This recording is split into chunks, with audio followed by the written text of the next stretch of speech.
আসসালামু আলাইকুম বন্ধুরা, আজকে আমরা এই ডিজাইনটি করা শিখব। এটি হচ্ছে আমার একটি ক্লায়েন্টের ডিজাইন। ফাইবারের আমার একজন ক্লায়েন্ট এই ডিজাইনটি আমাকে করার জন্য দিয়েছিল। সে আমার একজন রেগুলার ক্লায়েন্ট। সে বর্তমানে জাতিসংঘের অ্যাম্বাসেডর হিসেবে নিয়োগপ্রাপ্ত হয়েছে, তাই তার সোশ্যাল মিডিয়ায় মার্কেটিং করার জন্য এই ডিজাইনটি আমি করে দিয়েছিলাম। এই ডিজাইনের জন্য সে আমাকে 5 স্টার রিভিউ দিয়েছিল। সে আমাকে এই ডিজাইনটি করার জন্য যে যে এলিমেন্টগুলো দিয়েছিল তা আমরা একটু দেখি। ক্লায়েন্ট আমাকে ডিজাইন করার জন্য এই এলিমেন্টগুলো দিয়েছিল। সে আমাকে কিছু ইমেজ যা দিয়ে আমি আমার ডিজাইনটি কমপ্লিট করতে হয়েছিল, এবং সে আমাকে কন্টেন্ট হিসেবে এই ট্যাক্সগুলো দিয়েছিল যা দিয়ে আমি আমার ডিজাইনটি সম্পন্ন করেছি। তাই চলুন, এই ডিজাইনটি করতে হলে আমাকে কি কি প্রসেস মেনটেন করতে হবে। আমি এই ডিজাইনটি ফটোশপের মাধ্যমে করেছিলাম। আজকে আমি এই ডিজাইনটি আপনাদেরকে ফটোশপের মাধ্যমে করে দেখাবো। ক্লায়েন্ট এর কোনো কাজ করার আগে প্রথমেই জেনে নিতে হবে ক্লায়েন্ট এই ডিজাইনটি কোন কারণে ব্যবহার করবে এবং কোন জায়গায় ব্যবহার করবে। আমি আমার এই ক্লায়েন্টকে জিজ্ঞাসা করেছিলাম যে সে এই ডিজাইনটি কোন জায়গায় ব্যবহার করবে। সে বলেছিল এটি শুধুমাত্র সোশ্যাল মিডিয়া সাইটেই ব্যবহার করবে। তাই এর জন্য আমি স্কোয়ার সাইজটি ব্যবহার করেছিলাম, যা একটি পারফেক্ট সাইজ। বেশিরভাগ সোশ্যাল মিডিয়া সাইটগুলোতে স্কোয়ার সাইজটি ফিট হয়ে যায়, তাই আমি এখানে স্কোয়ার সাইজটি ব্যবহার করেছি। এই ডিজাইনটি করতে হলে আমাকে প্রথমে একটি স্কোয়ার সাইজের আর্টবোর্ড নিতে হবে। তাই ফটোশপে আমি একটি স্কোয়ার সাইজের আর্টবোর্ড নিচ্ছি। আমি ফটোশপে নিউ আমি নাম দিলাম ব্যানার, ডিজাইনের নাম দিয়ে দিলাম ব্যানার, এবং ইউনিটটা আমি পিক্সেলে রেখে এখানে আমি 1080 এবং হাইট 1080, রেজুলেশন 72 দিতে পারি অথবা 300ও বসাই দিতে পারি। আমি 300 বসাই দিলাম, এবং কালার মোড, যেহেতু এটি সোশ্যাল মিডিয়া মানে অনলাইনে ব্যবহার হবে, তাই আমি এটার কালার দিয়ে রাখলাম RGB এবং ক্রিয়েট করে দিলাম। এই হচ্ছে আমার ডিজাইনের আর্টবোর্ড, যেখানে আমি আমার ডিজাইনটা তৈরি করব। ডিজাইনটা করার আগে আমি আমার ইমেজের ব্যাকগ্রাউন্ডগুলো রিমুভ করে নেই। ক্লায়েন্ট আমাকে 2টি ইমেজ দিয়েছে যা ডিজাইনে ব্যবহার করতে হবে। আমার যতগুলো ইমেজ আছে, যে যে ইমেজের ব্যাকগ্রাউন্ডগুলো রিমুভ করতে হবে, সেই ইমেজগুলোর ব্যাকগ্রাউন্ড আমি প্রথমেই রিমুভ করে নিব। প্রথমে আমি ব্যাকগ্রাউন্ড রিমুভ করব আমার ক্লায়েন্টের ছবিটা আমি ফটোশপে ওপেন করলাম, এবং ম্যাজিক ওয়ান টুলের মাধ্যমে আমি হোয়াইট কালারের অংশটা সিলেক্ট করলাম, এবং এখান থেকে আমি ইনভার্স করে দিব। সিলেক্ট থেকে ইনভার্স করে সিলেক্ট অ্যান্ড মাস্কে ক্লিক দিলাম। ক্লায়েন্টের ইমেজের চুলগুলা একটু কুকরানো, তাই ব্যাকগ্রাউন্ডের কিছু অংশ এখানে থেকে গেছে। এই ইমেজের হোয়াইট অংশগুলা আমাকে রিমুভ করতে হবে। এখানে আমি সিলেক্ট অ্যান্ড মাস্ক থেকে এই কুকরানো অংশগুলো আমি ভেতর থেকে, এই কুকরানো অংশের ভিতর থেকে হোয়াইট অংশটা ডিলিট করে নিব। এটা সিলেক্ট অ্যান্ড মাস্কের মাধ্যমে খুব সহজেই ব্যাকগ্রাউন্ডটা রিমুভ করা যায়। ক্রিটিক্যাল যে কোনো ব্যাকগ্রাউন্ডটা এই পদ্ধতিতে খুব সহজেই রিমুভ করা যায়। খুবই সাবধানতার সাথে ব্যাকগ্রাউন্ডটা আমি রিমুভ করে নিব। যেহেতু এটা আমার ক্লায়েন্টের কাজ, এজন্য আমি এটা খুব সাবধানতার সাথে করব। ক্লায়েন্টের কাজ সবসময় খুব মনোযোগ দিয়ে করতে হয়। যদি ক্লায়েন্টের কাজের মধ্যে কোনো প্রবলেম থাকে তাহলে বারবার রিভিশন চলে আসবে। এই জন্য ক্লায়েন্টের কাজগুলো আমাকে খুব ধীর গতিতে সুন্দরভাবে করে নিতে হবে, যাতে কোনো ধরনের রিভিশন চলে না আসে। যত সুন্দর করে কাজ করব, রিভিশন তত কম আসবে।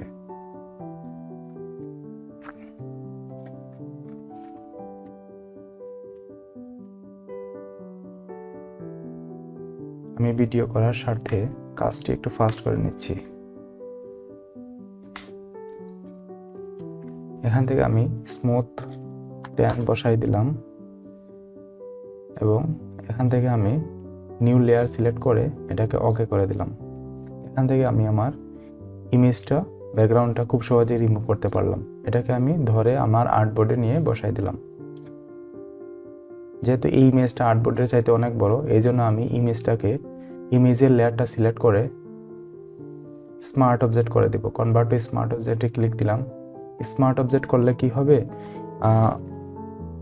আমার ইমেজের রেজুলেশনটা নষ্ট হবে না। যেহেতু এটা ক্লায়েন্টের ইমেজের রেজুলেশনটা নষ্ট হলে ডিজাইনটা সুন্দর হবে না।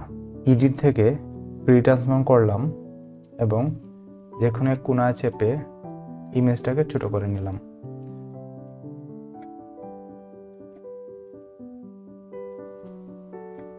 আমি ইমেজটাকে এই বরাবর রাখবো।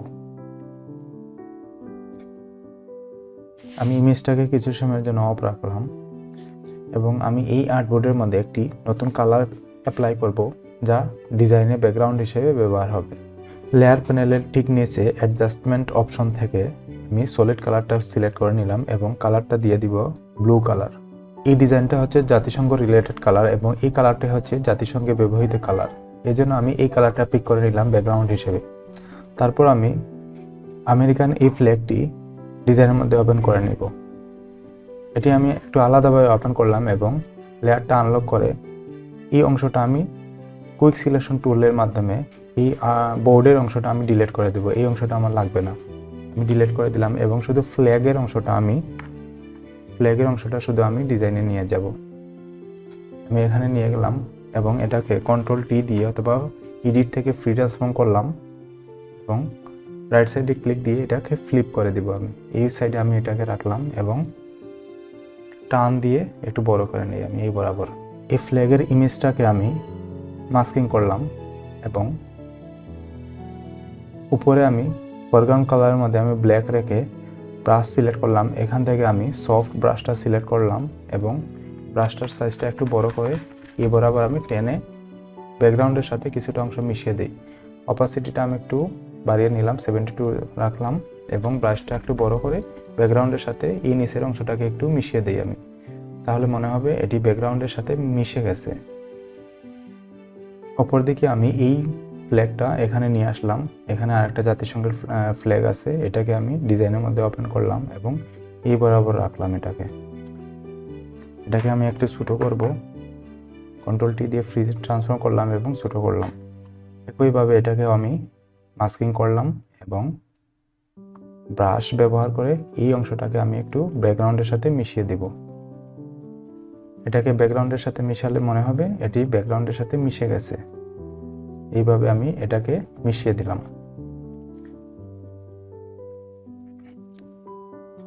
এখন আমি আমার ক্লায়েন্টের ইমেজটাকে লেয়ারটাকে একটু উপরে উঠাইলাম এবং আই অন করে দিলাম। এই ইমেজের সম্পূর্ণ অংশটা আমার লাগবে না, আমি অর্ধেক অংশ রাখবো। আমি একটু ছোট করলাম এবং ইমেজটাকে আমি রাস্টারাইজ করে দিলাম এবং নিচের অংশটুকু আমি কেটে দিব। এই অংশটুকু আমার লাগবে না, এই জন্য আমি এটা ডিলিট করে দিলাম। কন্ট্রোল ডি দিয়ে ডিসিলেক্ট করলাম এবং এটাকে আমি এই বরাবর রাখলাম। সেই আগের মতো আমি কনভার্ট টু স্মার্ট অবজেক্ট করে নিলাম, কারণ এটাকে ছোট বড় করতে গেলে আমার ইমেজটা নষ্ট হয়ে যাবে, এই জন্য আমি এটা আবার স্মার্ট অবজেক্ট করে নিলাম। এটাকে আমি এই বরাবর রাখলাম এবং এই পজিশনে রেখে দিলাম। নিচের দিকে আমি একটি শেপ বসিয়ে দিব, এর জন্য আমি পেন টুল ব্যবহার করলাম এবং মোডটা রাখলাম শেপ মোড। এখানে আমি এই বরাবর এখান থেকে স্টার্ট করলাম এবং এই বরাবর গিয়ে এইদিকে আমি একটা শেপ ক্রিয়েট করলাম।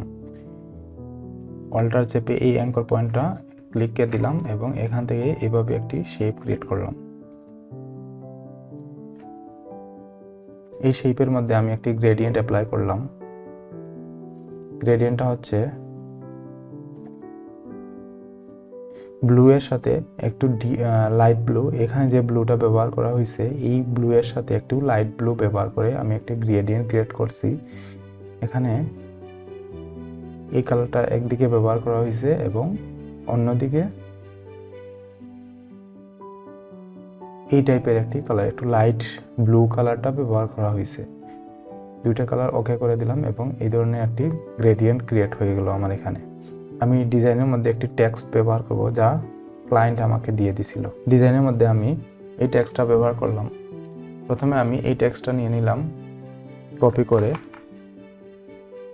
সবার উপরের লেয়ারে নিয়ে এটাকে এখানে নিয়ে পেস্ট করে দিলাম এবং এই টেক্সটের জন্য আমি ফন্ট হিসেবে অ্যাপ্লাই করলাম রাজধানী একটি ফন্ট আছে, যেটা আমি এখানে অ্যাপ্লাই করলাম এবং এটার ফন্টের সাইজ আমি ছোট করে রাখবো যাতে আর্টবোর্ডের ভিতরে থাকে। এটা এই বরাবর আমি রাখলাম। এই বরাবর রেখে অ্যালাইনমেন্টটা, টেক্সটের অ্যালাইনমেন্টটা দিলাম সেন্টার অ্যালাইন এবং কালার দিলাম হোয়াইট। এই টেক্সটের গাটারটা অনেক বেশি হয়ে গেছে, এই জন্য আমি এই টেক্সটের গাটারটা একটু কমিয়ে দিব এবং টেক্সটের সাইজটা আমি আরেকটু ছোট করে নিলাম।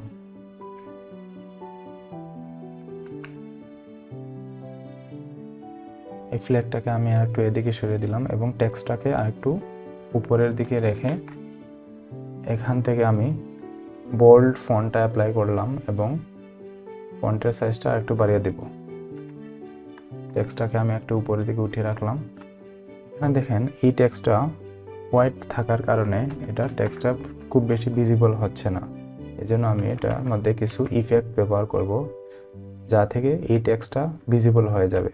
এই টেক্সটের মধ্যে আমি একটি ইফেক্ট ব্যবহার করব যেই ইফেক্টের মাধ্যমে আমার টেক্সটটা অনেক বেশি ভিজিবল হয়ে যাবে। এই টেক্সটটা এখন ভিজিবল হচ্ছে না, দেখা যাচ্ছে না। এটা যদি আমার এই টেক্সটটা দেখানোর প্রয়োজন হয় অবশ্যই আমার এটা দেখাতে হবে। এই টেক্সটটা যদি পড়তে না পারে তাহলে ডিজাইনটা সুন্দর হবে না। এই জন্য আমার এই টেক্সটটা ভিজিবল করতে হবে। এই টেক্সটটা ভিজিবল করার জন্য আমরা চলে যাব লেয়ার থেকে ব্লেন্ডিং অপশন থেকে এখান থেকে আমি ড্রপ শ্যাডো অ্যাপ্লাই করব। ড্রপ শ্যাডো আমি অপাসিটি রাখলাম 70, ডিস্টেন্সটা আমি রাখলাম 10 অথবা 5 রেখে দিলাম এবং স্প্রেডটা 0 রাখলাম। সাইজ দিলাম আমি শ্যাডোর সাইজ দিলাম আমি 20। দেখেন অনেকটাই ভিজিবল হয়ে গেছে আমার টেক্সটটা। তারপর আমি স্ট্রোক অ্যাপ্লাই করব। এই টেক্সটের মধ্যে 2টা স্ট্রোক অ্যাপ্লাই করতে হবে। ডিজাইনের সুন্দরের জন্য আমি টেক্সটের মধ্যে 2টা স্ট্রোক অ্যাপ্লাই করব। প্রথম স্ট্রোক দিব, সাইজ দিব, স্ট্রোকের সাইজ বসাই দিব আমি অ্যারাউন্ড 5 মতো আমরা আপাতত বসাই। অপাসিটি থাকবে 0 এবং সেকেন্ড স্ট্রোক যদি আমি বসাই, সেকেন্ড স্ট্রোকের অপাসিটি থাকবে 100, কালার থাকবে হোয়াইট এবং সাইজ বসাই দিলাম 6 বসাই দিই। আপাতত আমি 6 বসাই দিলাম, 7 বসাই দিলাম এবং ফার্স্ট স্ট্রোকে আসে আমি আর একটু কমাই দিলাম, এটাকে 4 বসাই দিলাম এবং সেকেন্ড স্ট্রোকে আবার চলে এসে এখান থেকে আমি একটু স্ট্রোকের সাইজটা একটু কমাই দিলাম এবং অপাসিটি আমি একটু কমাই দিয়ে রাখি। অপাসিটি একটু 70 অথবা 80-তে রাখলাম আমি, 80 রেখে দিলাম। 80 রাখলে এখানে দেখেন টেক্সটটা অনেক বেশি ভিজিবল হয়ে গেছে। যদি আমার শ্যাডোটা একটু বাড়াই দিতে পারি, ধরেন আমি শ্যাডোটা 85 করে দিতে পারি এবং সাইজটা যদি আমি একটু বাড়াই দেই, এখানে আমি ডিস্টেন্সটা 10 বসাই দিলাম, স্প্রেড সাইজটা 40 দিয়ে দিলাম। এই টেক্সটটা অনেক বেশি ভিজিবল হয়ে যাবে। আমি ওকে দিয়ে দিলাম এটার মধ্যে এবং এই ফ্ল্যাগটাকে আমি আর একটু টেক্সটটা একটু আমি নিচে নামাই দিলাম, এটা একটু ছোট করে দেই। আমি টেক্সটটা নিয়ে আর একটু কাজ করব। টেক্সটটা খুব বেশি ভিজিবল হচ্ছে না, এই জন্য টেক্সটটাকে আর একটু ভিজিবল করার ট্রাই করি। আমি আবার ড্রপ শ্যাডো চলে গেলাম এবং শ্যাডোটা একটু বাড়িয়ে দিই। আমি ডিস্টেন্সটা একটু আমি কমিয়ে দিলাম, ডিস্টেন্স আমি বসাই দিলাম 15। এখান থেকে স্প্রেড আমি 5 বসাই দিলাম, অথবা আমি 3 বসাই দিতে পারি। 3 বসাই দিলাম এবং সাইজটা আমি বসাই দিলাম 30। 20 বসাই দিতে পারি, 20 বসাই দিলাম। টেক্সটটা আমার অনেকটাই ভিজিবল হয়ে গেছে। যদি শ্যাডোটা বেশি মনে হয়, শ্যাডোটা আমি আর একটু কমিয়ে দিব। শ্যাডোটা আমি 70-তে রেখে দিলাম অথবা 60 রাখতে পারি। 60-তে রেখে ওকে করে দিলাম। টেক্সটটা আমার অনেকটাই ভিজিবল হয়ে গেছে। উপরের দিকে আমি এই হোয়াইট হাউসের লোগোটা বসিয়ে দিব। এখানে আনলাম লোগোটা এবং এখানে আমি আমার লোগোটাকে একটু ছোট করে এই জায়গায় বসিয়ে দিলাম সেন্টারে। এটা সেন্টার আছে কিনা আমি এখানে লেয়ারটা সিলেক্ট করলাম এবং আর্টবোর্ডটা কন্ট্রোল চেপে এই থাম্বনেইল বক্সের মধ্যে ক্লিক দেওয়ার পর আমি লোগোটা সিলেক্ট করলাম এবং এখান থেকে অ্যালাইন করে দিয়ে দিব। সেইভাবে টেক্সটটাকেও আমি এদিক থেকে অ্যালাইন করে দিই। এদিকে আমি আমার ক্লায়েন্টের যে ডিটেলসগুলো আছে এই জায়গায় বসিয়ে দিব। প্রথমে আমি নিয়ে নিব ইউনাইটেড স্টেট অফ আমেরিকা। এই টেক্সটটা আমি এখান থেকে সিলেক্ট করলাম এবং এটাকে এইদিকে বসিয়ে দিব। এই টেক্সটগুলো একটু ছোট করে বসাবো, কারণ এখানে অনেক বেশি টেক্সট আছে। বেশি বড় করে দিলে এই টেক্সটগুলো ভিজিবল হবে না। আমি এখানে অ্যালাইনটা দিলাম লেফট অ্যালাইন এবং টেক্সটটা মিডিয়ামে রাখলাম এবং টেক্সটটাকে এখানে পেস্ট করে দিলাম। টেক্সটের সাইজটা অনেক বেশি হয়ে গেছে, এটাকে আমি ছোট করে নেই।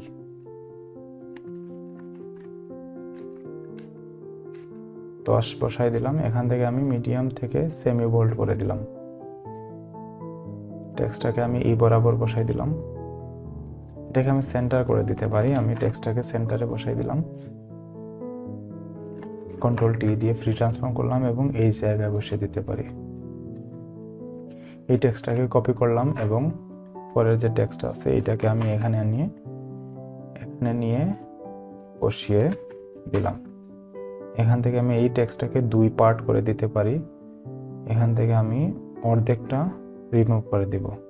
এই বরাবর আমি এন্টার দিয়ে 2টা অংশ ভাগ করে দিতে পারি।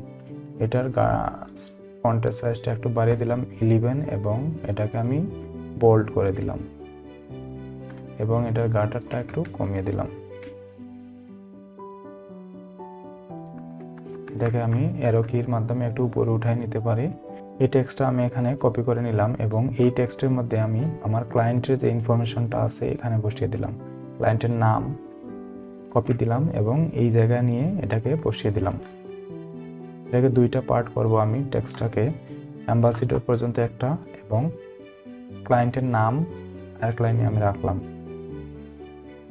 2টা টেক্সটকেই আমি সিলেক্ট করলাম। 2টা টেক্সটকে আমি সিলেক্ট করে ডিফারেন্ট একটা ফন্ট অ্যাপ্লাই করি এই টেক্সটের জন্য।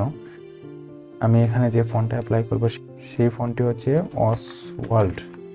অসওয়াল্ডের হেভি একটি ফন্ট আছে। এই ফন্টটা আমি এখানে অ্যাপ্লাই করলাম। ফন্টের সাইজ দিলাম 10 এবং এই টেক্সটের জন্য ক্লায়েন্টের যে টেক্সট আছে, ক্লায়েন্টের যে নাম আছে, এই ক্লায়েন্টের নামের জন্য আমি একটি ডিফারেন্ট কালার ব্যবহার করব, একটি গোল্ড টাইপের কালার। এটা আমি কপি করে রেখে দিছি, এখানে আমি পেস্ট করে দিলাম। এই টেক্সটটা আমি এই জায়গায় পেস্ট করে দিলাম।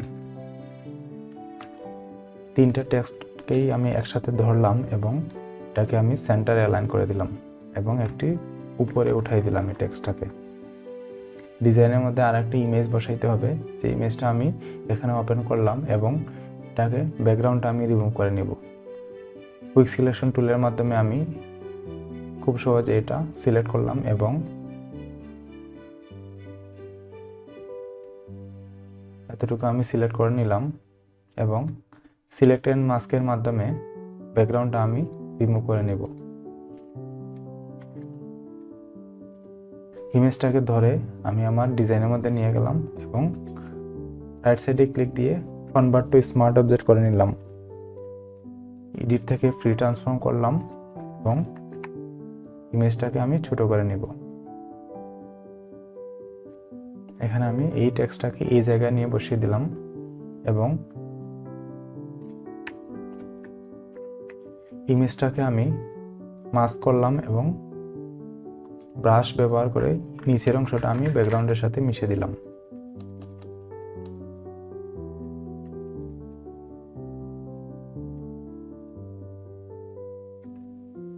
এই জায়গায় নিয়ে আমি বসিয়ে দিলাম এবং এই ব্যক্তির নামটা আমি এই জায়গায় বসিয়ে দিব। এটা হচ্ছে নাম, এখানে আমি কপি দিলাম এবং টেক্সটটা আমি এখান থেকে একটা টেক্সট আমি কপি দিলাম এবং এটাকে নিয়ে এই জায়গায় বসিয়ে দিলাম। এটাকে আমি ছবির উপরে দিলাম, টেক্সটটাকে আমি ছবির উপরে বসাই দিলাম এবং টেক্সটটা সিলেক্ট করে আমি আমার যে টেক্সট আছে এটা এখানে বসিয়ে দিলাম। কন্ট্রোল টি দিয়ে ফ্রি ট্রান্সফর্ম করলাম এবং টেক্সটটাকে আমি একটু ছোট করে এই জায়গায় নিয়ে বসিয়ে দিলাম। একটু বড় করে বসাই দিতে পারি। নাম এখানে বসাই দিলাম এবং টেক্সটের এবং ওনার যে পদবিটা আছে আমি পদবিটা সেম ভাবে এই জায়গায় বসিয়ে দিতে পারি। এটা আমি এখানে সিলেক্ট করে এই টেক্সটটা এই জায়গায় বসিয়ে দিলাম। এখানে একটি ডেট আছে, যে ডেটটি আমি এই জায়গায় বসিয়ে দিব। ডেটটি বসানোর জন্য এই টেক্সটটি আমি কপি করে এই জায়গায় নিয়ে নিলাম এবং টেক্সটের অ্যালাইনমেন্টটা আমি দিয়ে দিলাম সেন্টারে এবং টেক্সটটা এখানে আমি পেস্ট করে দিলাম। এই জায়গায় আমি টেক্সটটা ডেটটা এই জায়গায় আমি ডেটটা বসিয়ে দিলাম। এই ডেটটা একটু হাইলাইট করার জন্য আমি নিচে একটি শেপ বসাই দিতে পারি। এজন্য আমি রেক্টেঙ্গুলার শেপ সিলেক্ট করলাম। এখান থেকে আমি একটু ডিফারেন্ট কালার অ্যাপ্লাই করে এই জায়গায় আমি একটা শেপ ক্রিয়েট করলাম। শেপের কালারটা দিয়ে দিলাম আমি ব্ল্যাক। শেপটাকে আমি নিচে নামাই দিলাম, এতে টেক্সটটা অনেক বেশি ভিজিবল হয়ে যাবে। আমি শেপটা সিলেক্ট করলাম এবং টেক্সটটাকে অ্যালাইন করে দিয়ে দিলাম। শেপটাকে আমি একটু রাউন্ড করে দিব। প্রপার্টিস প্যানেলে গিয়ে একটু রাউন্ড করে দিলাম আমি শেপটাকে, এতে শেপটা দেখতে আরও বেশি সুন্দর হবে। এই টেক্সটের কালারটা আমি দিয়ে দিতে পারি গোল্ড কালার।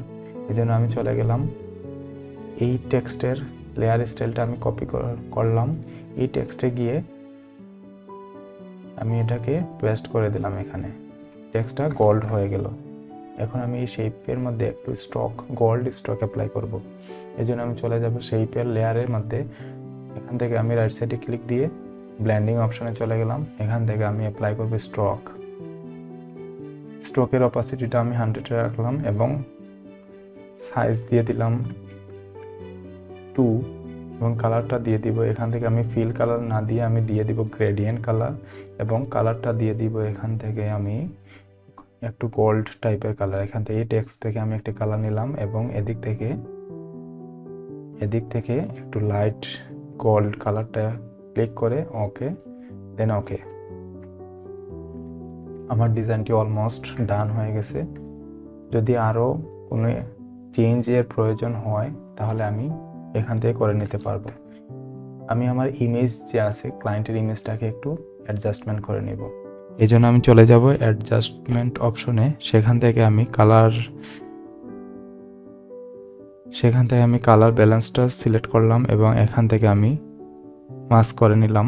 এখান থেকে আমি এটাকে একটু লাইট করে দিলাম। এদিকে সায়ানটা একটু এদিকে বাড়িয়ে দিলাম, এতে ইমেজটা অনেক বেশি শার্প হয়ে যাবে। সেমভাবে আমি চাইলে এই ইমেজটাকে করে নিতে পারি। ইমেজ অ্যাডজাস্টমেন্ট অপশনে গেলাম এবং এখান থেকে আমি কালার ব্যালেন্স পিক করে নিলাম, মাস্কিং করলাম এবং সায়ানটাকে একটু এদিকে করে নিলাম।